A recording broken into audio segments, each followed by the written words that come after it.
In 218 AD, a 14-year-old priest from a small Syrian city became the Roman emperor. His grandmother had bribed an entire legion to make it happen. Once in Rome, he paved the streets with gold dust, ran backward in front of a chariot nobody was allowed to drive, and forced every senator to worship a black meteorite from his hometown. By 222 AD, he was dead at 18. His body was stuffed into a sewer. His temple was rededicated. His name was erased from every monument. The original temple back in Syria, the one where it all started, vanished. Then in 2016, during a civil war, workers inside a Syrian mosque scraped plaster off a column and found the inscription that may have just brought it back. To understand what that inscription really means, we need to start with the city that Rome could never afford to ignore. The city was called Emesa. Today, we know it as Homs, Syria's third largest city.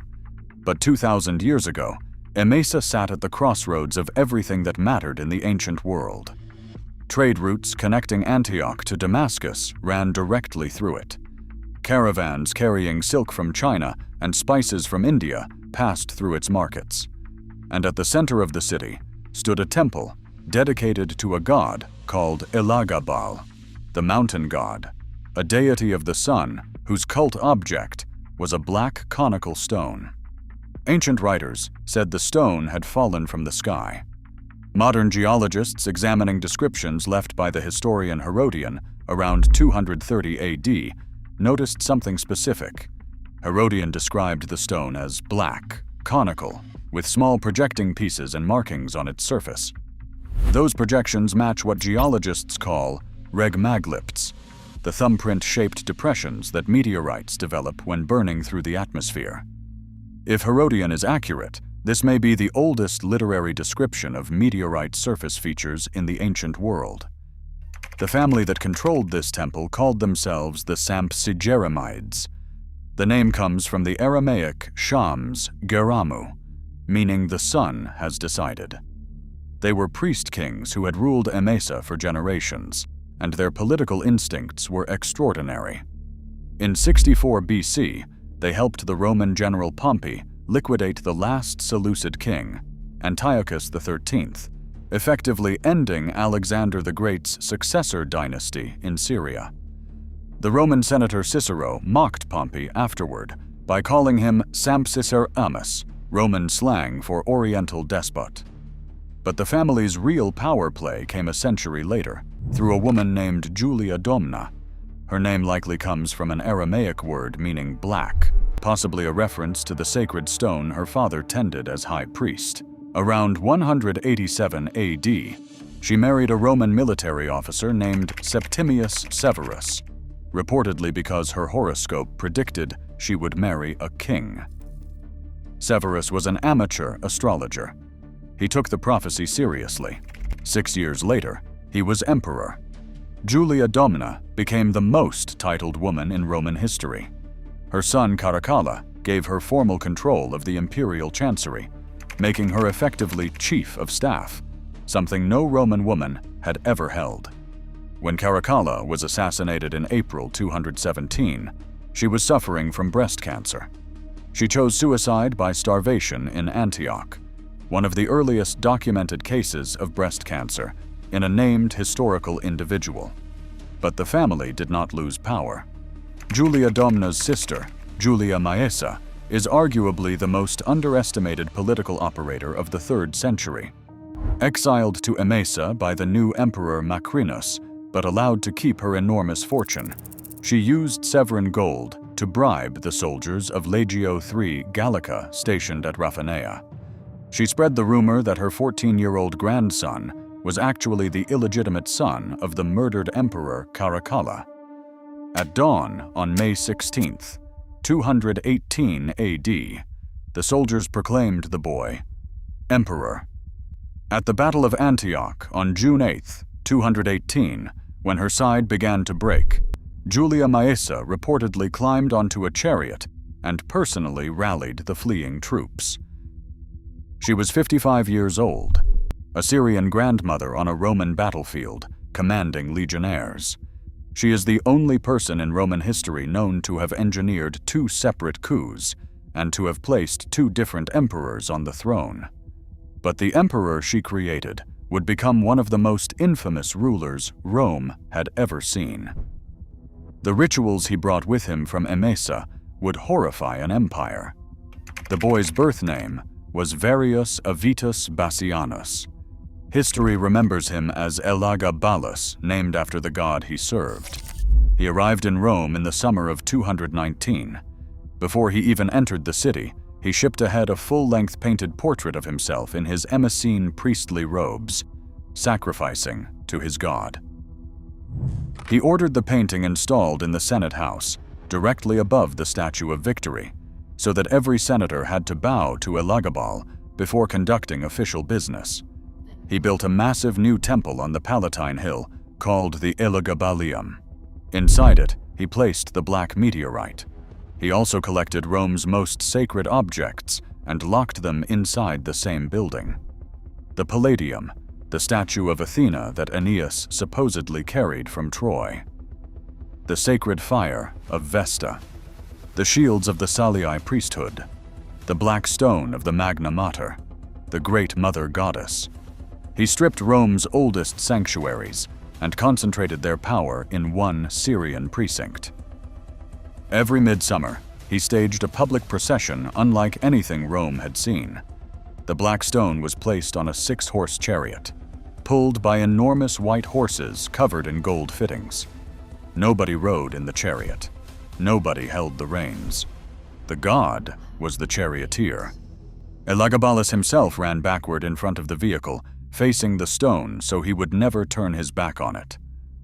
The road from the Palatine to a suburban temple was paved with gold dust, so he would not stumble. Bodyguards held him on each side. Modern scholars have identified this as a direct adaptation of the Babylonian Akitu New Year festival, a ritual geography imported wholesale from Emesa, which had preserved ancient Near Eastern religious practice for centuries. The Roman historian Cassius Dio records that Elagabalus circumcised himself and forced companions to do the same. He performed secret sacrifices inside the temple, shutting up a lion, a monkey, and a snake together as offerings. He danced around the altar wearing a gold, long-sleeved tunic, a jeweled tiara, and eye makeup made from white lead and red alkanet dye. Senators were required to watch. He arranged a sacred marriage for his god, first between the meteorite and a statue of Minerva. Finding the goddess of war unsuitable, he imported the sacred stone of Juno Caelestis from Carthage and demanded wedding gifts from every citizen in the empire. His personal life was equally provocative. His consort, Hierocles, was a blonde chariot driver from Caria. He first caught Elagabalus's eye when he fell from his chariot during a race. His helmet flew off, and his yellow hair spilled across the arena floor. Cassius Dio says Elagabalus called him husband, but none of it would last. By early 222, the Praetorian Guard had turned against him. His grandmother Julia Maesa, the same woman who had put him on the throne, engineered his replacement. She forced Elagabalus to adopt his 13-year-old cousin Alexander as heir. When Elagabalus tried to have Alexander killed, the Praetorians chose the cousin. On March 11th, 222 AD, Elagabalus was found hiding in a latrine inside the Praetorian camp. He was 18 years old. He and his mother Julia Soaemias were beheaded on the spot. Their bodies were stripped naked and dragged through the streets of Rome. When soldiers tried to push Elagabalus's body into the Cloaca Maxima, Rome's great sewer, it would not fit through the opening. They had to strip the corpse further before weighing it and dumping it in the Tiber River. His posthumous nickname was Tiberinus. Hierocles was executed alongside him. The black meteorite was sent back to Emesa. The Elagabalium was rededicated to Jupiter Ultor, Jupiter the Avenger, by Elagabalus's cousin and successor, Severus Alexander, on March 13, 224 AD. And here is where the story folds back on itself. The stone went home. The temple in Emesa continued to function. Coins minted by the local ruler Uranius Antone Nus in 253 AD still show the black stone inside a 6-columned temple with 2 parasols and an eagle perched on its face. The cult survived the emperor's disgrace, but it would not survive what came next. Like and subscribe. In 313 AD, the Edict of Milan granted Christians legal freedom to worship across the Roman Empire. In Emesa, as everywhere else, the transition from paganism to Christianity was not instant. Pagan and Christian communities coexisted for decades. But under Emperor Theodosius I, the pressure intensified. On November 8, 392 AD, the Codex Theodosianus, Decree 16.10.12, banned all pagan worship, public and private, with a £25 gold fine for anyone caught sacrificing.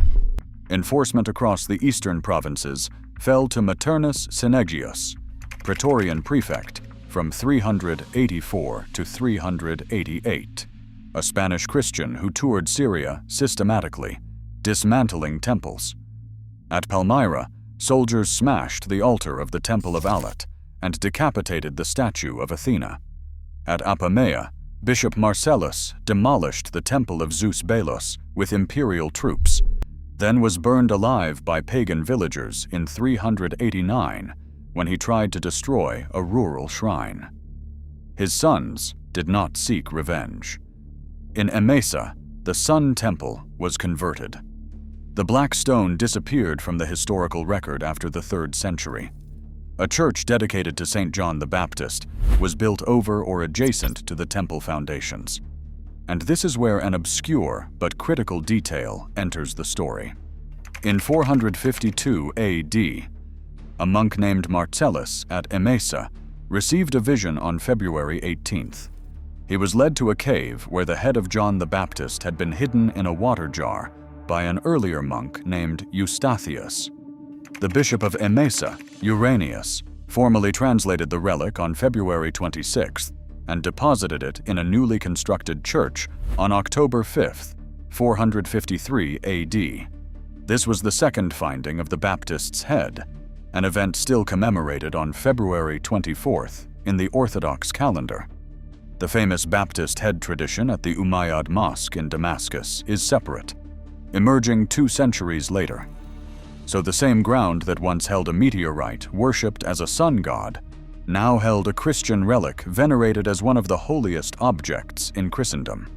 The building changed. The sacredness did not. After the Islamic conquest in 636 AD, the church became a mosque. In the 12th century, the Zengid ruler Nur ad-Din Mahmud rebuilt it extensively after the earthquake of June 29, 1170, which damaged cities across Syria from Baalbek to Hama. The reconstruction fell between 1170 and his death on May 15, 1174. The mosque entrance still shows a block polychrome stonework, alternating black basalt and yellow limestone, a signature of Nur ad-Din's architectural program that deliberately reused older building materials for continuity. For nearly 100 years, archaeologists debated where the original Sun Temple had stood.